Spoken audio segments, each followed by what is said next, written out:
Hello, everybody. We are Geeks Assembled. Myself and Susan are sitting down today on this Sunday evening in the UK and Sunday afternoon there in the US of A to discuss a movie from 1992 starring Meryl Streep, Goldie Hawn, and Bruce Willis. Um, it's a story about wanting eternal youth, not wanting to age, wanting to keep those looks. But there's always, if you gain that, there's always going to be something small print say. Always read the small print. Yeah, this is Death Becomes Her, um, a comedy fantasy drama from the early 90s. It's a story of an actress, Madeline Ashton, played by Meryl Streep, who wants to keep her youth, but she also likes to take other people's husbands along the way, which she does with Goldie Hawn's character, Helen Sharp. Um, and Bruce Willis plays Dr. Menville, who is a plastic surgeon. This is why Meryl Streep sort of gets her claws into him. A nip and a tuck here. But that doesn't always work. So what do you have to fall back on? Magic potions. So I'll go to Susan now for her opening thought on Death Becomes Her. All right. Well, there was a lot of there's a lot of fun action in this movie. I just have to say that since the House on Haunted Hill, there's not been a staircase scene quite like this one.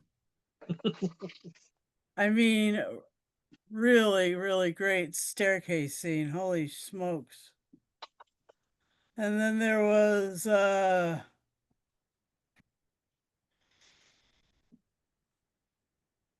most like um the most persuasive performance by by Isabella Rossellini. She played Liselle von Rumen, who had the magic case that opened and little magic, little magic, little magic, and it was really cool. And then um anymore right now, Bruce Willis has been basically quieted. His voice is a little bit gone because of the dementia that he's suffering. So, to have his acting chops on these great things, everything from Death Becomes Her to Die Hard. I mean, he really is an amazing actor, and Meryl Streep is fucking brilliant. And Madeline Ashton is a great character. What she's a bit like she's a bit like Patsy Stone in Absolutely Fabulous. Um Mm, yeah, I can see that. in the directions of her presence. She wants to be the center of attention, and she really wishes that Helen Sharp, played by Goldie Hawn, would be her Idina Monsoon, but Helen Sharp thinks that she's Patsy.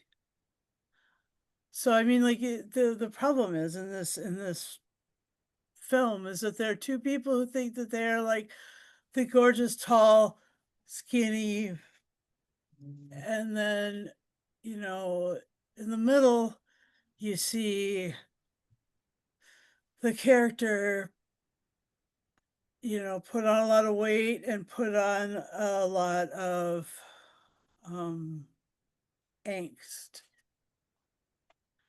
Like there's fear, there's depression until she meets with Liesel and or meets Chagall and gets the business card. Anyway, that was so cool. The the transformation that we see that went on in Madeline's, you can imagine happening with Helen. Helen wasn't the center of the movie. No. The movie was really centered around uh, Madeline and Dr. Ernest because like they were the ones that were the turning points. And so yeah, there's like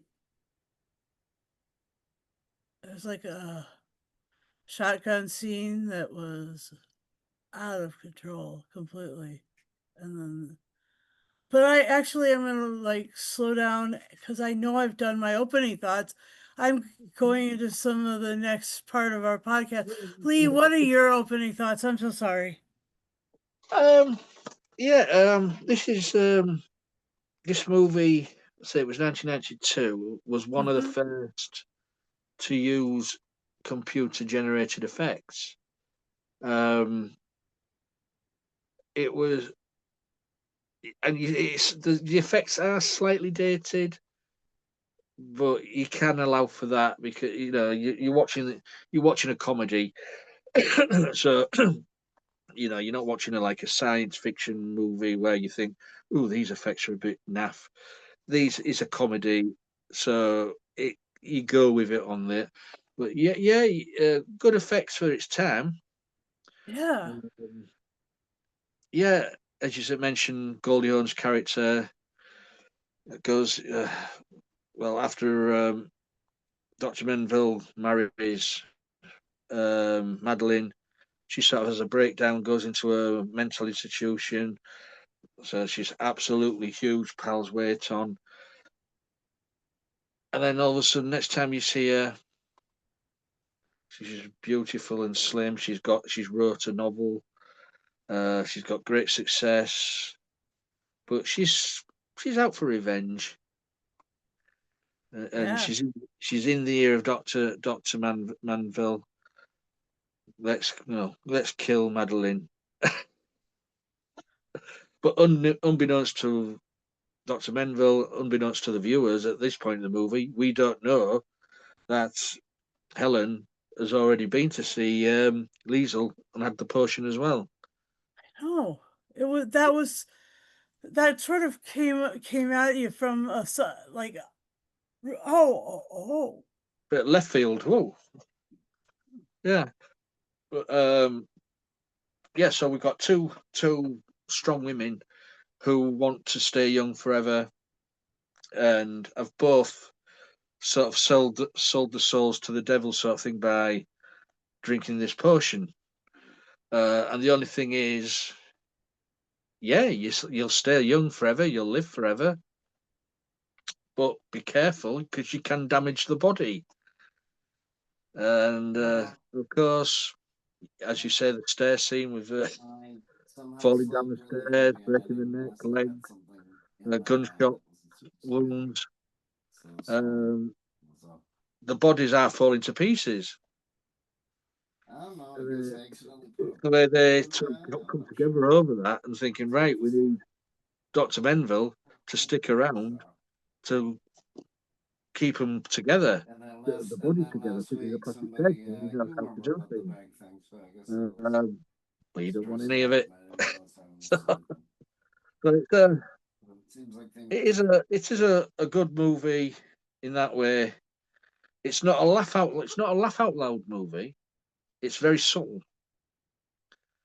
Um, and as you say, Goldie Hawn's not the main character in the storyline. It's well, I think it's Bruce Willis. Really, he's the character in the middle, torn between these two women. and it drives him to drink. You know, he can't work. You know, he can't use his hands anymore. Um, you know, he's desperate. He's desperate, and you can see his desperation with these two women on screen. I tell you what, I did like. I did like to see, as you mentioned, Chagall, played by Ian Ogilvy. Now he's a brilliant British actor who, if anybody's into cult TV, will remember him from the 1970s playing the Saint on TV in Return of the Saint. I mean, his time, his screen time in this movie, I would say, only adds up to about 3 minutes. At the beginning of the movie and near the end of the movie. But it was nice to see him on screen because he doesn't often pop up in things. And also, we get an uncredited appearance by Sidney Pollock in this as the ER doctor. So that is a great scene there where he's checking over Madeline. But yeah, I enjoy it. It's a fun movie. As I say, it's not a laugh out loud movie. It's a very subtle comedy, dark humour. Well, yeah, it will be, won't you? After trying to murder people. Yeah. So back to you, Susan. So the things that really I saw an ILM this is how we did it kind of documentary, and Oh, yeah, they so talked about the head Mm-hmm. placement on she's Madeline's character, and then the hole placed in Helen's body, and the the weight gain, and then the also the stuff in ancient Greece, and I mean, there's just was like they did do quite a bit of visual effects in the computer. And like you said, it was some of the first stuff ever done that way. So that was really cool. The other thing that was really interesting was there was a lot of there were in the book party, or in the party uh about Liesel. Anyway, Mm-hmm. there was a who's who of people who could have died, like Yeah, uh because you've got to fake your death after so many years, haven't you? yeah, there's like Jim Morrison, there's Elvis. Elvis, Marilyn Monroe, Greta Garbo, there was Andy Warhol. Yeah, Trying to remember some more. There was James Dean. Nico, there was Fabio, I think. Anyway, it was really cool. And the issues that they were having were to stay out of the limelight. Mm-hmm. Out of That was danger. yeah, and out of danger. Yeah, um so it was basically, I mean, in that sense, it was kind of like an anti paparazzi movie too. Mm-hmm. Um and but the acting was great. The story was hilarious and gruesome. There was a lot. Uh, I mean, what happened with these ladies, and that they would become the holder, the keepers of the magic, was just far out. And then the Dr. Ernest Menville was the results were, I mean, it was a lot of there was a lot of horror in that, so that was good. Anyway, so it was supernatural in a way, but it was also really it was really amusing, and I do like those staircase scenes. Whoa, I whoa, just whoa, whoa, whoa. whoa, whoa, whoa. And she was like clipped onto the stairs by the heel of her. That's so cool. Although, like a girl like me never wears high heels ever because I Never would do I. kill myself. But they would make your legs look goodly. Anyway, the I can't even. I just can't. I'm not strong enough, and I my toes are teeny tiny little things. There's just no way for me to be able to balance on high heels, much Mhm. less on high heels on an angle, trying to hold on not to fall down the stairs. I mean that was a bit like one of those Warner Brothers cartoons, like stopped right there and then push. Push. One finger. Push. But, I mean, But this. go ahead. Yeah, I'm saying it won the Oscar for best visual effects. Yeah, it was Um, great. it's You nailed it. They yeah. didn't date too badly. No, nowadays you think the effects nowadays are far superior, but back then this is one of the leading movies where they used it first. Yeah. Um, it's um it's become a cult movie.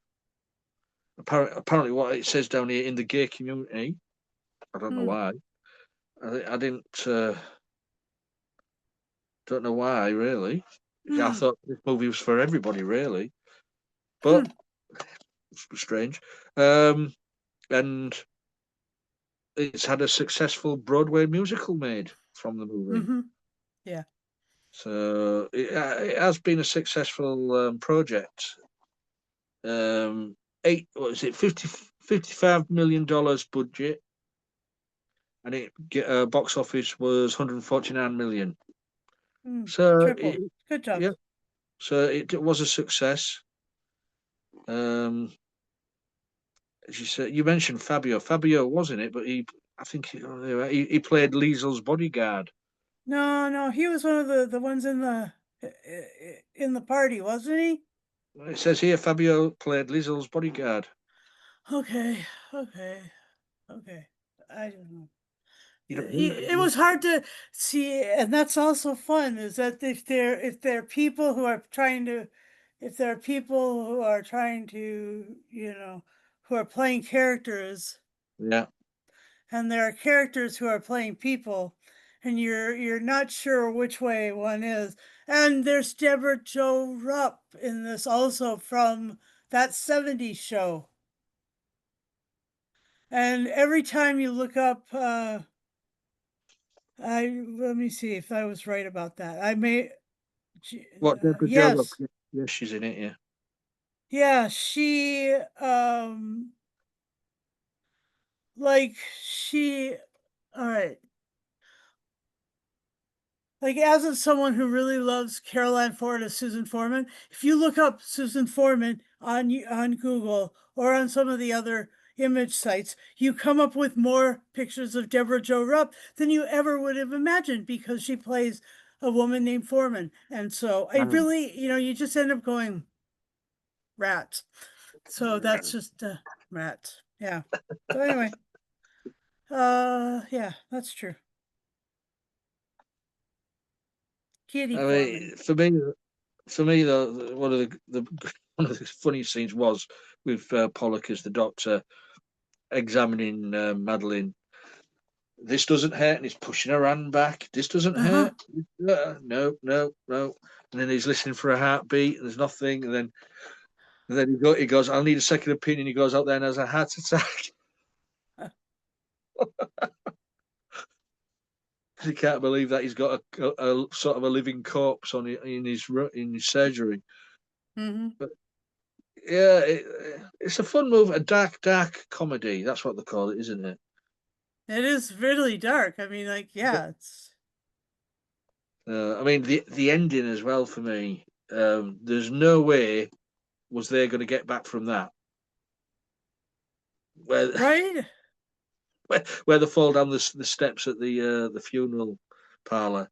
The All their body bits were everywhere. but they were still alive.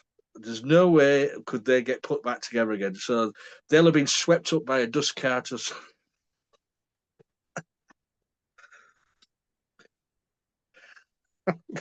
What was it? The last word of it? Where did you park the car? Oh, how the heck is she gonna get her leg down there to push the pedal? I don't even know. But what I always like as well, Meryl Streep is always known for gritty drama movies. Mm, But just in the past few decades, she's dipped her toe into comedy, into musicals, showing she has got a wide range of acting. yeah, She doesn't always stick to the gritty stuff. right. Goldie Hawn, she's a queen of comedy since the 1960s. Yes, since she was on Rowan Martin's Laugh-In. Yeah. Yeah, and pairing those two up, a great big drama actress and a great big comedy actress works so well. Exactly. Who would have thunk it, eh? Yeah. So anything else on Death Becomes Her, Susan? No, it was great to watch it. I mean, I love the And cover. I hadn't watched it since it was on HBO a long time ago. Yeah, cover's great. It's great that. I mean, that never happened in the movie. No, he never reached his hand through her and With a held on can- to the candelabra. No, because I don't think she ever wore a white dress either in the movie. No. But hey ho, that's licensed. The license to do that. Artistic. Artistic license. So, shall we go to final say and score? Certainly, sir. Over to you. All right. I will give this I'll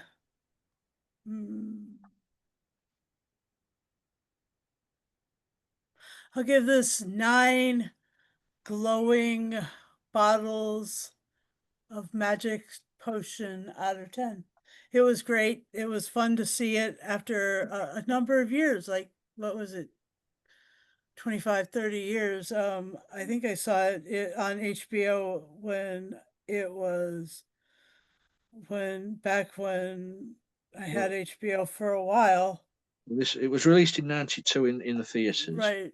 But I never saw it in the theater, and I didn't own it between times, but I did see it on telly or something. I don't know if it was HBO. I don't know what it was, but I did see it probably midway through the 2000s. Anyway, it was great, and I did enjoy it. So that's it was a good selection. And back over to you, Lee. Well, I'll also point out because we haven't really mentioned that it's a Robert Zemeckis movie. Oh yeah. A well-known name in movie making. So yeah, I think I think I'm going to give it 9 nip and tucks out of 10 as well. Slightly the effects are slightly dated, but it's a comedy. You can't take it away from that. If it was say a high budget sci-fi or horror movie, you would have a bit of gripe about the effects. But seeing as it's a comedy, you go with the flow. So there's that bit, and I did want more comedy in it. Huh. Though, you know, it could have done with an injection of a bit more comedy, but you've got to go with what you've got. So this is why it's getting 9 from me. That's just because you're British and you have a different comedy like a rhythm than we But then we do it better. AmeriCorks We do. do it better. Is that what you mean? You always say that. That's what you mean. Innit? Brits do it better. Well, you notice who I compared those two ladies to? Oh, Patsy Stone. You know, I know that oh, sorry. there's Yes. a good stable personality that I can relate certain things to, and a great like goat of a TV show. British comedy. Yeah. Mm, It's not often that British comedy doesn't work. mm, It's just that Americans don't get the humor. mm. I've always got the humor, you know. No, a lot of Americans And don't but get then it. the reality is that the rhythm is different. With British people, it is a lot quicker, you know. Mhm. You line up the jokes a lot quicker, like a Red Dwarf or like a what else? Yes, but you see, A Blackadder. yeah, but also as well, that pacing goes way back, and you're right. British do it more like that. And I'm going to say two names here: Charlie Chaplin Mm-hmm. and Stan Laurel. Mm-hmm. Pacing, they were always quick, and they were both British. Yes, right. Okay, so that would be our watchers' little education of comedy differences between the American and the British Mm. speed comedy. It's So like I would speed say, dating, only so it's with jokes. so Susan's saying actually that Americans' humor is very slow. It's a little slower. It's a little more you So know. so the so the Americans can understand it. Ah, ouch. Oh my God. Yeah, cheek. Oh, geez. Okay, That's what you so meant, wasn't it? That's what you actually meant. you could do me in, you know? I read between the lines and I saw the Mm, truth, what you were saying. Yes. mm. Oh dear. You're going to be run out of Boston, I'll tell you. Right. Oh, Pitchforks, flames everywhere. oh, great. Right then. So yeah. So that I've just thrown Susan under the bus. Um, Ow, ow. so yeah. So if you guys have seen this movie, let us know. Leave Why am I under the bus? I have bus fare. Ah. look. If there's a lion ready to pound, you're going first.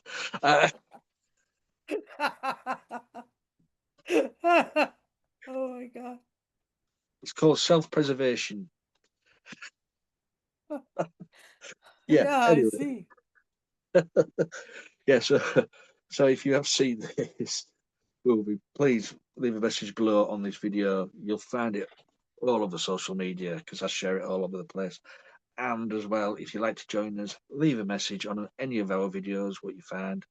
We'll try and get you on. You just have to be 18 and over, have a working camera and microphone in the device you use. And the bell notification button on the YouTube channel, please press it because then you get notified about these wonderful intellectual casts, these informative casts that we do.